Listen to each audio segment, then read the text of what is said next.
जय हिंद दोस्तों, मैं अरविंद पांडे स्वागत करता हूं आप सभी का अरविंद पांडे एकेडमी में। मित्रों, आज मैं आप सबके लिए लाया हूं टेंस का टॉपिक। टेंस में लाया हूं present continuous tense. Present continuous tense का मतलब होता है मित्रों वर्तमान निरंतर काल या वर्तमान लगातार काल या फिर हम कह सकते हैं वर्तमान अपूर्ण काल। देखते हैं, ये देखिए क्या है मित्रों। सेशन की शुरुआत करते हैं प्रेजेंट कॉन्टिन्यूअस टेंस। क्या है मित्रों? Present continuous tense. प्रेजेंट का मतलब होता है मित्रों वर्तमान। प्रेजेंट का मतलब क्या होता है? वर्तमान। उसके बाद है कॉन्टिन्यूअस। कॉन्टिन्यूअस का मतलब होता है निरंतर भी होता है मित्रों, लगातार भी होता है और अपूर्ण भी होता है। और टेंस का मतलब क्या होता है मित्रों? काल।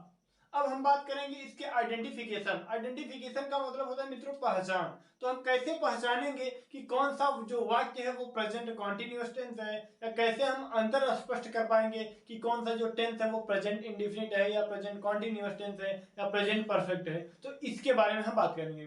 तो मित्रों क्या है आइडेंटिफिकेशन? आइडेंटिफिकेशन का मतलब होता है मित्रों पहचान। पहचान में क्या है मित्रों? ध्यान से देखिएगा। क्या है? व्हेन रहा है, रही है, रहे हैं, रहे हो। व्हेन रहा है, रही है, रहे हैं, रहे हो। These type words come in the main verb are last of sentences. क्या है मित्रों? In the main verb are last of sentences. It is called present continuous tense. अब समझते हैं हिंदी में मित्रों, जो हमारे हिंदी मीडियम के बच्चे हैं उनके लिए भी और जो इंग्लिश मीडियम वाले बच्चे हैं उनके लिए भी। ठीक है, तो आइए देखते हैं। उसके बाद क्या है? पहचान। पहचान में क्या है? जब मुख्य क्रिया या वाक्य के अंत में, जब मुख्य क्रिया या वाक्य के अंत में क्या है? रहा है, रही है, रहा है, रही है, रहे हैं, रहे हो आदि शब्द आते हैं। आदि शब्द आते हैं, वो क्या कहलाता है भैया? वर्तमान निरंतर काल कहलाता है। अब सोच रहे होंगे कि वर्तमान निरंतर ही लिखे, लगातार या अपूर्ण क्यों नहीं लिखे? तो भैया हम कह सकते हैं वर्तमान निरंतर काल, या फिर कह सकते हैं वर्तमान लगातार काल, या फिर कह सकते हैं वर्तमान अपूर्ण काल। कॉन्टिन्यूअस में तीनों की हिंदी है, लेकिन तीनों में से बताना केवल एक है। अब चलिए आगे बात कर लेते हैं इसके हेल्पिंग वर्ब के बारे में। हेल्पिंग वर्ब का मतलब होता है मित्रों सहायक क्रिया। हेल्पिंग वर्ब का मतलब क्या होता है? सहायक क्रिया। जो इसकी सहायक क्रिया है वो इज है, एम है, आर है। क्या है? इज है, एम है, आर है। तो इज का प्रयोग हम सिंगुलर के साथ करते हैं। इज का प्रयोग किसके साथ करते हैं? सिंगुलर। सिंगुलर का मतलब होता है मित्रों एक वचन, यानी जब एक वचन करता होगा हमारा, जब सिंगुलर सब्जेक्ट होगा मित्रों, तो हम किसका प्रयोग करेंगे? इज का। ठीक। उसके बाद हम एम का प्रयोग किसके साथ करेंगे मित्रों? एम का प्रयोग हम करेंगे आई के साथ। एम का प्रयोग किसके साथ करेंगे? आई। जब कर्ता मैं हो अर्थात आई हो, तो हम किसका प्रयोग करेंगे? एम का। और तीसरा नंबर है आर। क्या है मित्रों? आर। हम आर का प्रयोग तब करेंगे जब जो हमारा बहुवचन हो। बहुवचन का मतलब जब प्लूरल हो। क्या हो? प्लूरल हो, कर्ता बहुवचन हो, तो हम किसका प्रयोग करेंगे? आर का। ठीक, चलिए अब आगे बात कर लेते हैं। क्या है इसमें क्रिया का पांचवा रूप लगता है, यानी जो ये प्रेजेंट कॉन्टिन्यूअस टेंस है, इसमें जो वर्ब है, क्रिया है, उसका कौन सा रूप लगता है? पांचवा रूप लगता है। अब आगे क्या है? वर्ब के फर्स्ट फॉर्म में, यानी वर्ब के प्रथम रूप में, पहले रूप में आईएनजी जोड़ने पर, आईएनजी जब हम उसमें जोड़ देंगे तो क्या बनेगा? V5 बनता है। क्या बनता है? V5।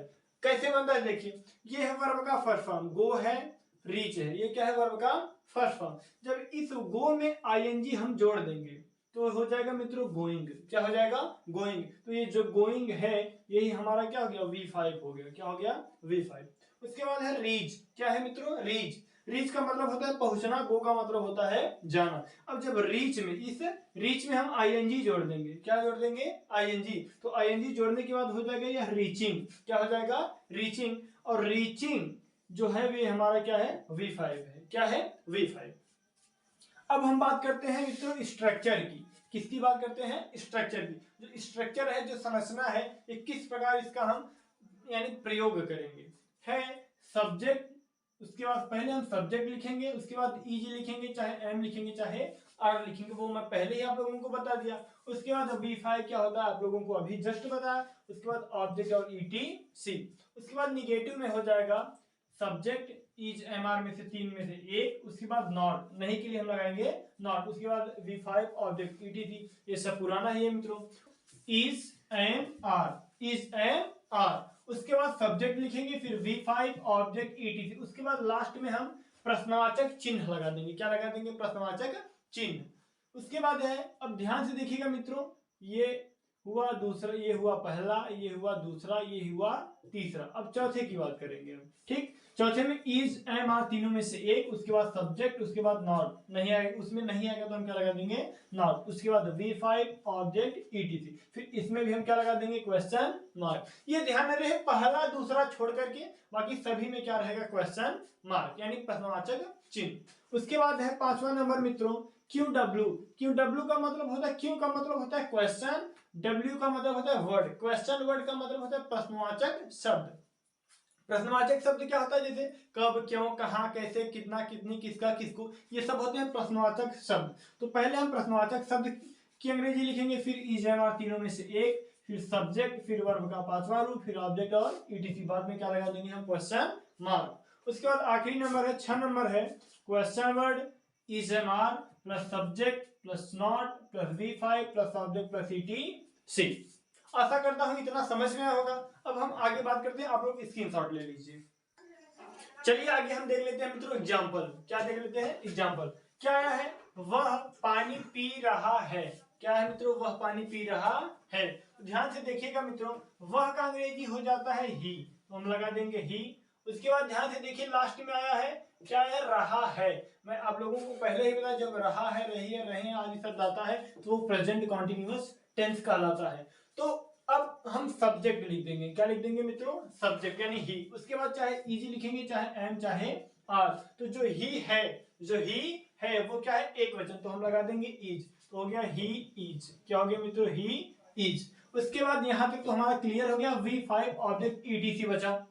तो जो पी है, पी का मतलब पीना, पीना का होता है मित्रों ड्रिंक। पीना का क्या होता है मित्रों? ड्रिंक, हो जाता है ड्रिंक। अब ये तो फर्स्ट फॉर्म है, लेकिन मैं आप लोगों को पहले ही बताया कि फर्स्ट फॉर्म में जब ING जोड़ना होता है, क्या जोड़ना होता है? ING, हो जाता है ड्रिंकिंग। क्या हो जाएगा? ड्रिंकिंग। पानी का हो जाएगा द वाटर। क्या हो जाएगा मित्रों? The water. इतना समझ में आया होगा आशा करता हूं। उसके बाद अगला देखते हैं। क्या देखते हैं मित्रों? तुम वहां जा रहे हो। तुम वहां जा रहे हो। कौन जा रहा है मित्रों? तुम का अंग्रेजी हो गया यू। इतना क्लियर?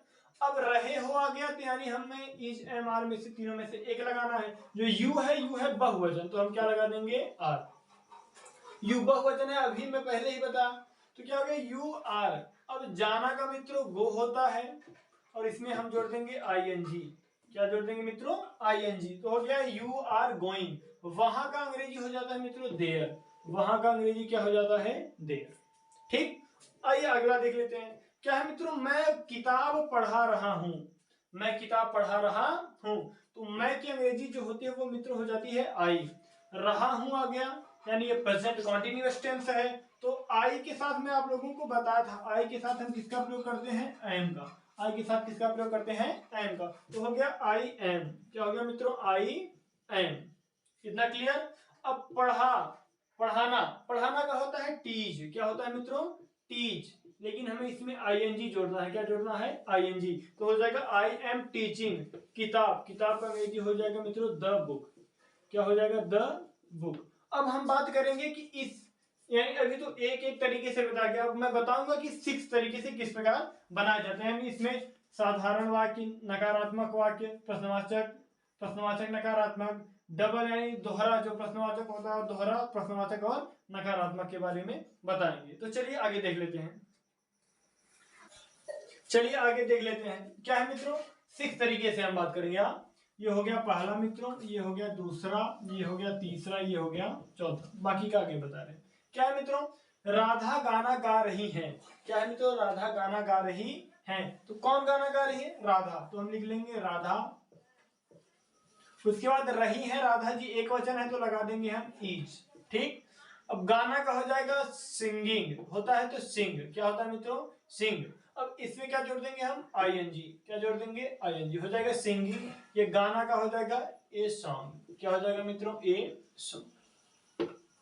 उसके बाद अगला है निगेटिव वाला ना। अब ये मिला लीजिए, पहले सब्जेक्ट, सब्जेक्ट, उसके बाद तीनों में से एक, तो एक हो गया। उसके बाद V5, तो V5 हो गया। उसके बाद ऑब्जेक्ट ऑब्जेक्ट हो गया, और कुछ होता तो वो ईटीसी के रूप में लिखा जाता। ठीक है, उसके बाद है अगला, राधा गाना नहीं गा रही है। कौन नहीं गा रही है? राधा। तो हम लिख लेंगे राधा। क्या लिख लेंगे मित्रों? राधा। रही है आया है और एक वचन है तो इज, नहीं आया है तो हम क्या लगा देंगे? नॉट। इतना क्लियर?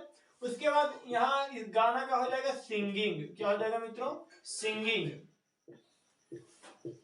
उसके बाद गाना का हो जाएगा ए सॉन्ग। क्या हो जाएगा? A song.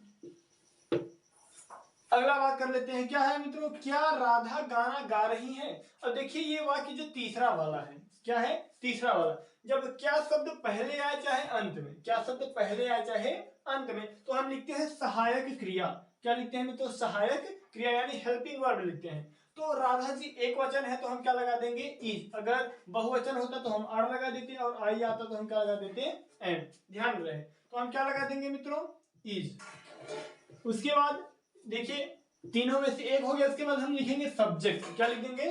सब्जेक्ट। सब्जेक्ट यानी राधा जी है तो हम लिख देंगे राधा। इतना क्लियर? यानी यहां तक क्लियर हो गया। अब उसके बाद अगला देखते हैं, ये निगेटिव तो है नहीं, तीसरा नंबर है तो क्या लगा देंगे? V5। क्या लगा देंगे?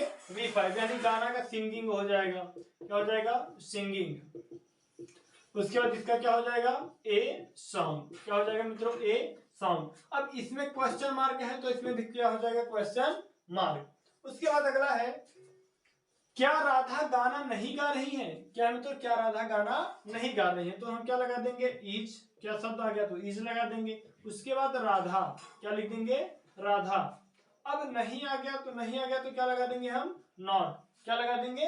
नॉट। उसके बाद गाना का हो जाएगा सिंगिंग। क्या हो जाएगा मित्रों? सिंगिंग। उसके बाद क्या हो जाएगा? A song. Singing a song. और इसमें क्वेश्चन मार्क तो इसमें भी क्वेश्चन मार्क। अब बात कर लेते हैं, ये क्या हुआ? 1 2 3 4, यानी 4 हुआ, यानी 1 2 3 4, बचा कितना? 2। तो अब 2 के बारे में हम बात करेंगे। चलिए देखते हैं।